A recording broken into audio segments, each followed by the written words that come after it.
Still at the School of Fine Arts, we were assigned to do an original picture in oil for a prize contest in the painting class.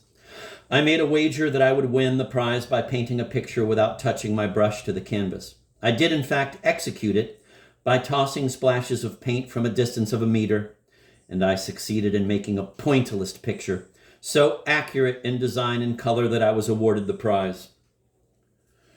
The following year, I came up for my examination in the history of art. I was anxious to be as brilliant as possible. I was wonderfully well prepared. I got up on the platform where the examining committee of 3 sat, and the subject of my oral thesis was drawn by lot. My luck was unbelievable. It was exactly the subject I should have preferred to treat. But suddenly an insurmountable feeling of indolence came over me, and almost without hesitation, to the stupefaction of my examiners and the people who filled the hall, I got up and declared in so many words, "I am very sorry, but I am infinitely more intelligent than these 3 professors, and I therefore refuse to be examined by them. I know this subject much too well." As a result of this, I was brought before the disciplinary council and expelled from the school. This was the end of my scholastic career.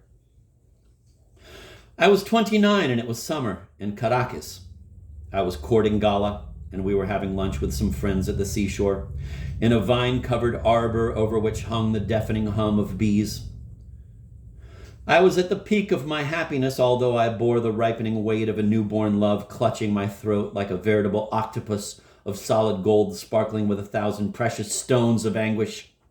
I had just eaten 4 broiled lobsters and drunk a bit of wine, one of those local wines that are unpretentious but in their own right one of the most delicate secrets of the Mediterranean, for they have the unique bouquet in which, along with a great, great deal of unreality, one can almost detect the sentimental prickling taste of tears. It was very late as we were finishing the meal, and the sun was already low on the horizon. I was barefoot, and one of the girls in our group, who had been an admirer of mine for some time, kept remarking shrilly how beautiful my feet were.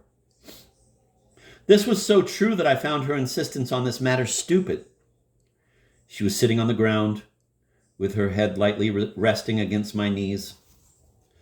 Suddenly she put her hand on one of my feet and ventured an almost imperceptible caress with her trembling fingers. I jumped up, my mind clouded by an odd feeling of jealousy toward myself, as though all at once I had become Gala.